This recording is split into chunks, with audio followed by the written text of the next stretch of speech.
Good morning, good morning. Well, it's actually afternoon. Very fresh Monday.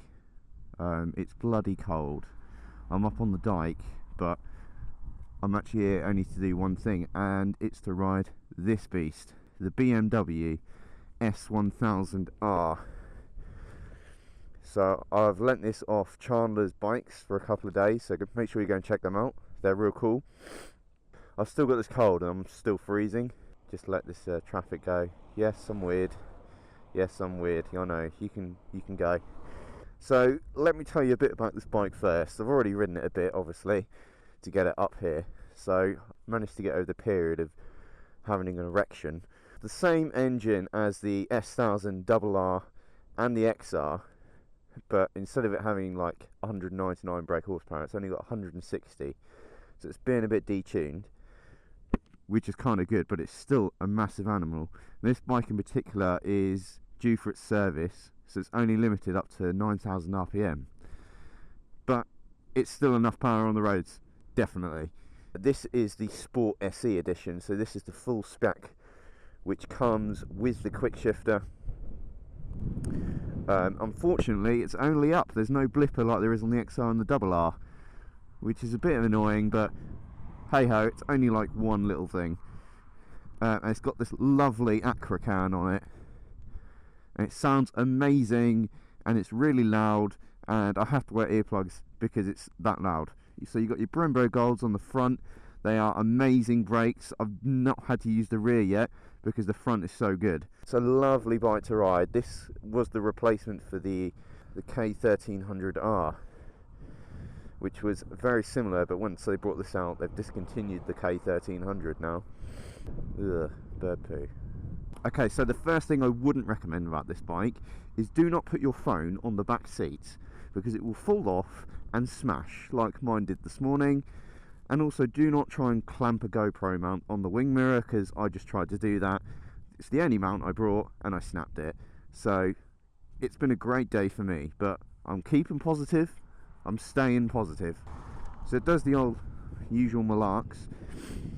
So you've got your dash here, or your display, so digital speedo, but you've got your obviously revs coming here, gear indicator, clock, all good, fuel, and here let's go start with the right. So first of all, you've got your heated grips. They have two settings. So at the minute I've got it on 1, which is more than enough. You can have it on 2, which is really hot, or you can switch them off completely. You've got your different modes. So at the minute I've got it on dynamic. So these modes change your throttle response a bit. They change the power map of the bike as well. So when I first got on this bike, I put it straight in rain mode. That's the best way to deal with it, best way to get used to the bike for the first few miles. And it's just a matter of, you've got the choice of dynamic, road and rain. There's a massive difference between rain and dynamic. Not a huge difference between road and dynamic though. But I'm going to leave it in dynamic because it's cool. Got your horn. So we move on. You've got your obviously display settings, range, trips, all that lark. Average miles per gallon, which is really cool. Average miles per hour, and that's pretty slow at the minute. And you can change all the info on the clock. So this has got a lap timer as well. It's got all your race information, which it saves and you can look into, and your setup menu. It's bloody cool. And you've got your traction control and ABS, which you're able to turn off. And also your electronic suspension settings. So at here you've got 3 different settings. You've got your normal, which I'm on at the minute, hard and soft. I usually stick with normal, but there is a massive difference. And the great thing about these newer models is that you can change the power mode and the suspension whilst on the go, whereas before in previous BMW models you couldn't. All you have to do is just sit there, change your setting and pull the clutch in, or stop on the throttle, and it will change it immediately. It's great. Cruise control, it's the weirdest thing you'll ever experience for the first time when riding it. You just flick it across, set it at your speed, and you just take your hand off the throttle and you're away. You can also turn it off. What's the great thing about it is the second you touch the throttle, clutch or any of the brakes, it switches off within milliseconds. So it's a really safe and nice feature to have on a bike. So let's take it for a ride, considering I'm not going to be using my GoPro anymore. So let's just get straight on it. Let's listen to the exhaust.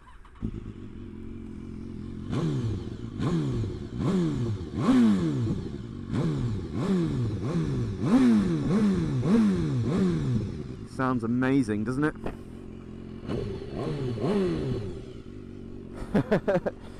And the great thing about it, I'll show you as I get on it, but as soon as your hand come off the throttle, as soon as you come off the throttle whilst you're going along, you just hear this lovely dribble. And it's kind of addictive, really. It's just making you want to come off the throttle all the time. So let's take it out for a ride. Let's see what you think, yeah? First of all, if I've missed anything that you'd like to hear about the specs, drop a comment. I can get the answers for you, I can look into it, or you can contact one of the BMW dealerships. They'll be more than happy to answer your questions. So let's take it for a spin. I'm going to turn round. Now this is the one major drawback of this bike which I don't like. In fact, I'm going to have to move.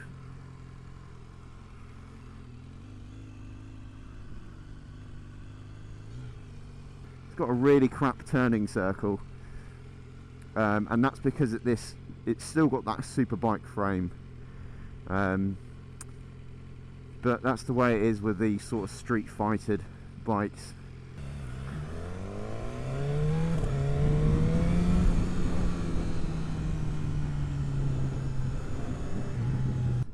The gearing compared to this on my 600 is completely different.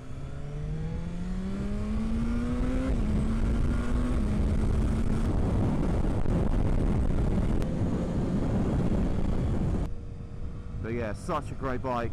So let's talk about positioning. It's a bit like the Street Triple I took out a few months ago. It's got, yeah, you're sat up and beg, but you're still leant over a bit. It's got that sporty feel. The seat, I really wouldn't want to be doing long miles on this seat because it's still quite a hard seat to sit on. So I probably wouldn't do long miles on this thing. This is more of a Sunday bash. A Sunday smasher. Sunday smashers. But having this detuned engine means the gears are a bit more usable, a bit more road friendly. You're not up in the revs the whole time. I mean, this has got power from 3,000 RPM. That's like, you know, V-twin, V4 territory.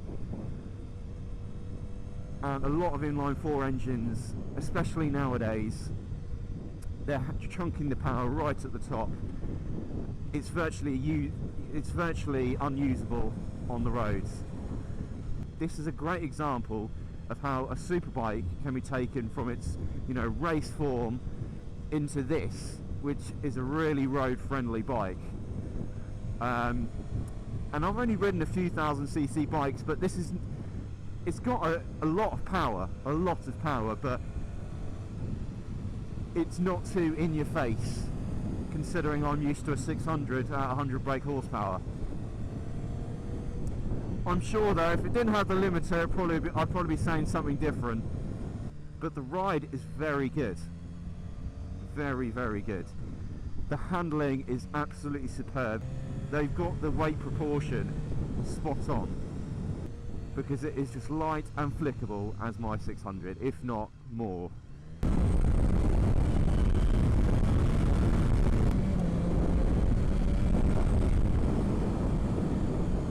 This thing handles so bloody well, and I'm barely riding to its limits.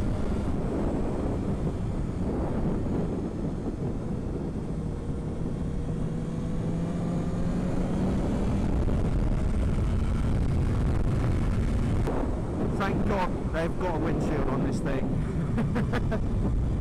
The thing I might want to talk about is actually the use of these ride-by-wire throttles. So if you don't know what a ride-by-wire throttle, it means ride by electric, not by cable, which most bikes in the last 10 years have. But now with the introduction of being able to change your power modes and stuff like that, the throttle needs to have electronic control. So hence they introduced ride-by-wire. This is great, it's all great to be able to do that, but it makes the throttle feel really light. And I'm not sure if I like that or not, but 9 out of 10 of bikes that are coming out on the market now, especially your sports and your, you know, heavyweight nakeds and your super sports bikes, they're coming out of ride-by-wire throttles. I don't know if it's a good thing or a bad thing or not. It's the sacrifice you make for being able to have all the electronic gizmos. Right, let's check out this cruise control. So I've switched it on, and now I'm going to put this little tab when I'm ready. So let's get up to 50 and click forward. Now I've got a little icon, and now my hand's off the throttle. Woo! Whoa, wind! And if I touch the clutch or brake, it cuts out. How amazing is that? And then what I can do is I flick it back. Watch this. This is amazing. It now speeds back up to the speed I set it before and stays there. That is cool stuff. That is stuff you want to have on a bike. This bike, you get so much stability with it, and that really comes out when you're trying to push the bike around the corners, I think. Yeah, a super bike would probably be better, but on these kind of roads, I would put money that this would be better. But it's very easy to get into trouble with this bike. This is a bloody quick bike. You can't rev the nuts off this thing like you can a 600, otherwise you're going to be doing stupid speeds. This bike is capable on the road, but I don't know. If you push this bike, you got to make sure you're ready for it. That's the only way I can put it, really. And this is the thing, having a 600 and having the ability to rev the nuts off it and to do sort of within the legal speed limits, you're able to have the fun. This, I mean, just taking around these roads there, I'm barely pushing it, and I think I'll kind of find it frustrating because I'm not able to push it unless I go and take it out on a track. You just can't ride these things on the road until their full potential. It just doesn't work, and that kind of frustrates me, really. It's ridiculous. The power is ridiculous. It's fucking ridiculous. It's ridiculous. Let's chop her in second, shall we? And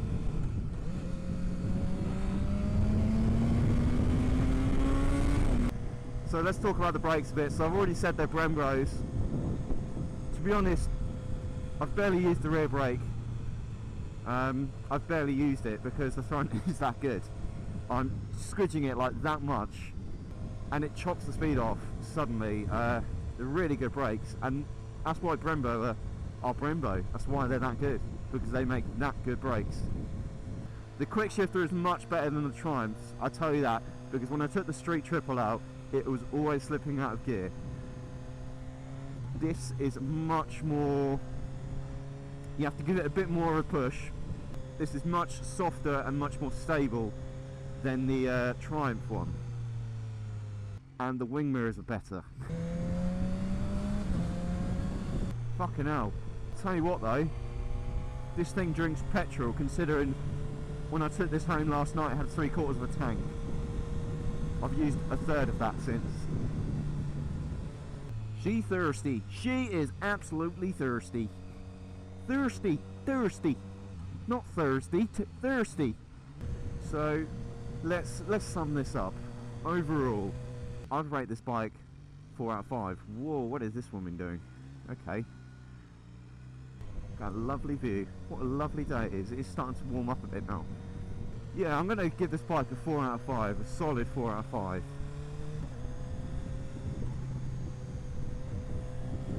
I love it. I absolutely love it. It makes me smile, and that's what, for me, riding bikes is about. Is riding a bike that makes you happy and makes you smile. And that is the only way a good bike can make you feel. So if you have any questions or things you'd like to know about this bike, then don't forget to drop a comment, or just drop me a message, whatever you fancy, and just to ask what you want to know. So I'm going to leave it there, guys, until the next one. Thanks for watching. You guys have been great. This is the Rampant rider on a BMW S1000R 2015, and I'm now going to go to the phone shop and get a new phone. Cool, thanks for watching guys, have a good one, see you later.